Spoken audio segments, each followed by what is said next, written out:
નમસ્કાર મિત્રો, આજે આપણે જોશું ધોરણ 10માં સામાજિક વિજ્ઞાન પ્રકરણ 16 આર્થિક ઉદારીકરણ વૈશ્વિકીકરણ.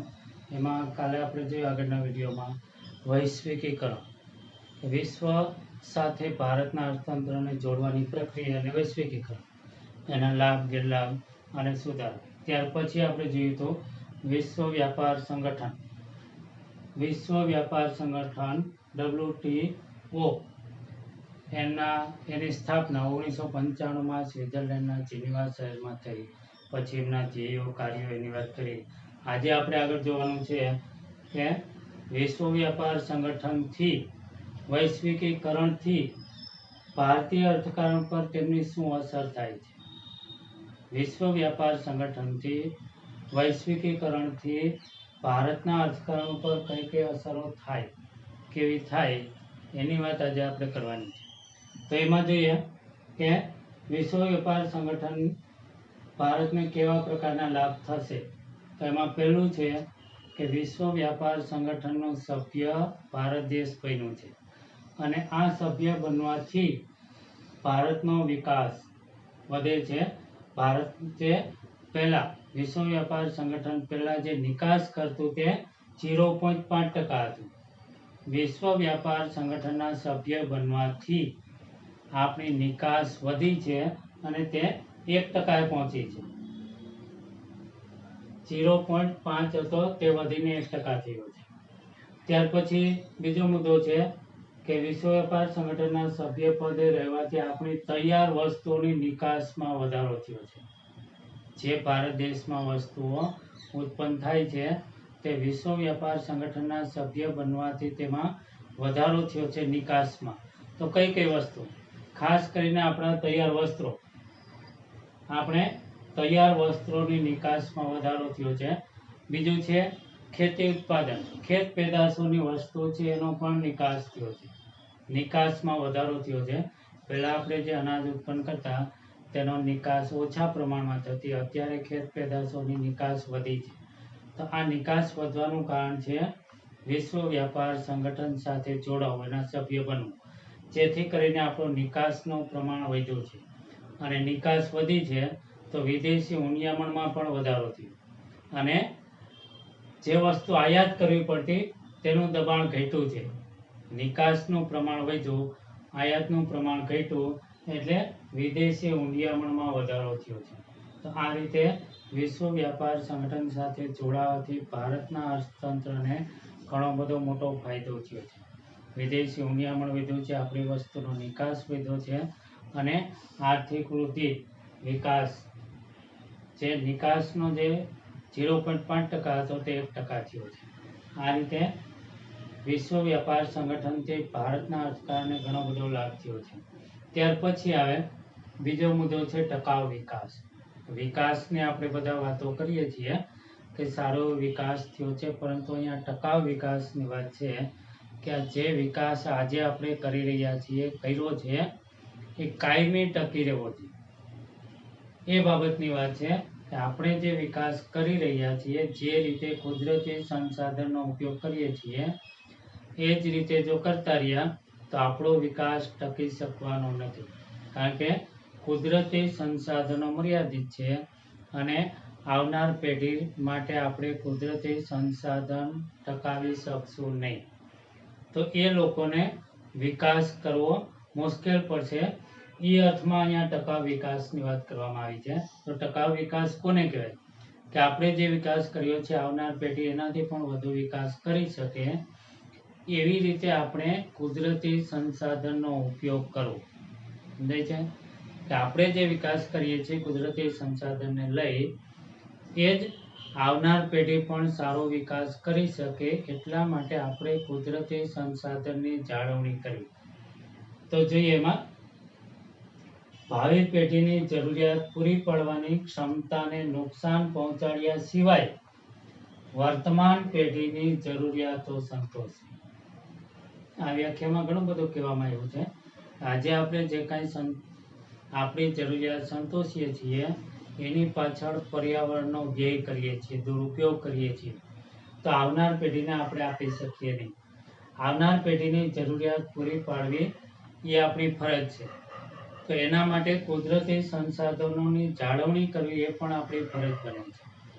તો આ રીતે આવનાર પેઢીનો પણ વિકાસ કરી શકે એના માટે કુદરતી સંસાધનનો યોગ્ય પ્રમાણમાં ઉપયોગ કરી અને વિકાસ કરીએ તો ટકાઉ વિકાસ કહી શકાય. આજે આપણે જે રીતે વિકાસ કરીએ છીએ એ રીતે જો વિકાસ કરતા રહીએ તો આવનાર પેઢી માટે આપણે કોઈ કુદરતી સંસાધન છોડી શકશું નહીં, રાખી શકશું નહીં. અને આજનો જે પ્રશ્ન છે વિકાસનો એ આ બાબતને સ્પષ્ટ કરે છે કે ટકાઉ વિકાસ માટે શું કરવું જોઈએ. તો ખાસ કરીને સંસાધનનો ઓછામાં ઓછો ઉપયોગ કરવો, મહત્તમ ઉપયોગ કરવો અને ખાસ કરીને બિનપરંપરાગત ઉર્જાનો ઉપયોગ કરી અને આપણે ટકાઉ વિકાસને ટકાવી શકીએ. આર્થિક વિકાસના કારણે જે કુદરતી સંસાધનો છે એનો આપણે કરકસરપૂર્વક ઉપયોગ કરી અને ટકાઉ વિકાસ જાળવી શકીએ. તો આ રીતે ટકાઉ વિકાસ એ પણ જરૂરી છે. ત્યાર પછી આવે છે પ્રાકૃતિક સાધનોનું સંરક્ષણ. કુદરતી સંસાધનનું સંરક્ષણ અને સંવર્ધન. સંવર્ધન એટલે સંરક્ષણ તો આપણે સમજ્યા કે એનું રક્ષણ કરવું. સંવર્ધન એટલે એમાં વધારો થાય એવો પ્રયત્નો કરવા. સંવર્ધન કુદરતી સંસાધનમાં વધારો કરી શકાય એવા પ્રયત્નો કરવા જેને સંવર્ધન તરીકે ઓળખવામાં આવે છે. તો એમાં આપણે જોઈએ પ્રાકૃતિક સાધનનું રક્ષણ આપણે કઈ રીતે કરી શકીએ. જો કે ઉપયોગ કરવાની મનાઈ નથી, પરંતુ એવી રીતે ઉપયોગ કરો કે આપણે એનો મહત્તમ ઉપયોગ કરી શકીએ, એનું સંરક્ષણ પણ થાય અને સંવર્ધન પણ થાય. તો એમાં પહેલો મુદ્દો છે, 5 મુદ્દા છે. પહેલું છે કે પુનઃ ઉપયોગમાં લઈ શકાય તેવા પ્રાકૃતિક સાધનોનો ઉપયોગ તેની ગુણવત્તા જળવાઈ રહે તે રીતે કરવો. પુનઃ ઉપયોગમાં લઈ શકાય તેવા પ્રાકૃતિક સાધનો, દાખલા તરીકે જમીન કે પાણી. જમીનનો ઉપયોગ આપણે કરવો છે તો મહત્તમ ઉપયોગ કરી શકીએ અને એની ગુણવત્તા પણ જળવાય એ રીતે ઉપયોગ કરવો જોઈએ. દાખલા તરીકે આપણે ખેતી માટે ઉપયોગ કરીએ છીએ, પરંતુ ખેતીમાં એટલું બધું રાસાયણિક ખાતર, જંતુનાશક દવાઓનો ઉપયોગ કરીએ છીએ કે જમીન છે જમીન રહેતી નથી, ઉત્પાદન ક્ષમતા ઘટે છે. એવી રીતે પાણી, તો પાણીનો પણ આપણે એટલો બધો બગાડ કરીએ છીએ કે ફરી વખત ઉપયોગમાં લઈ શકાય નહીં. દાખલા તરીકે ઉદ્યોગમાંથી નીકળતું પાણી. તો આ બાબત દર્શાવે છે કે પુનઃ ઉપયોગમાં લઈ શકાય એવા સાધનોનો, પ્રાકૃતિક સાધનોનો ઉપયોગ તેની ગુણવત્તા જળવાઈ રહે એ રીતે કરવો, તેની કાળજી રાખવી. બીજું છે વાહનો, કે આપણે સારા વાહનો રાખવા જોઈએ. ઉદ્યોગો, ઉદ્યોગો એવી જગ્યાએ સ્થાપવા જોઈએ કે જ્યાં વાહનનો ઓછામાં ઓછો ઉપયોગ કરી શકાય.